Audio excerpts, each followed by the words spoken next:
Welcome friends. এই প্রথম রাজ্য সরকারি কর্মীদের 25% বকেয়া ডিএ নিয়ে সরকারের কোনো গুরুত্বপূর্ণ মন্ত্রীর বক্তব্য উঠে এলো।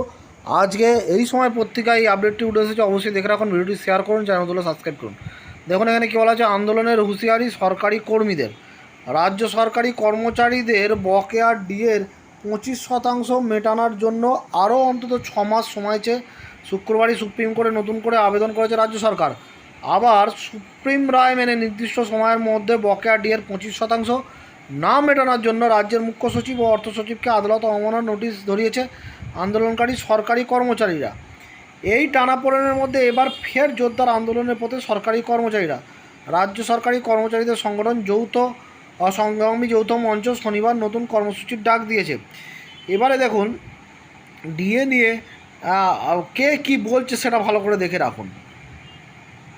মুখ্য সচিব ও অর্থ সচিবকে পাঠানো নোটিশে মামলাকারী সরকারি কর্মচারীদের তরফে জানানো হয়েছে 16ই মের শীর্ষ আদালতের দেওয়া নির্দেশের মেয়াদ চলতি সপ্তাহে শেষ হয়ে গিয়েছে, কিন্তু নির্দেশ কার্যকর হয়নি। তাই তাদের বিরুদ্ধে আদালত অবমাননার মামলা কেন দায়ের করা হবে না তা জানতে চাওয়া হয়েছে।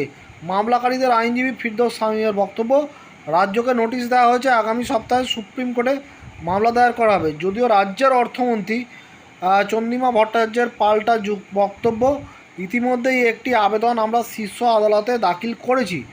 সরকার কি মনে করছে এবং কেন সময় চাইছে তা সেখানে বলা হয়েছে।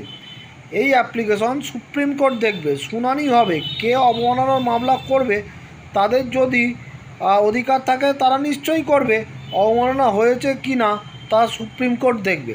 তাহলে দেখলেন যে মাননীয় রাজ্যের অর্থমন্ত্রী চন্দ্রিমা ভট্টাচার্যর বক্তব্য।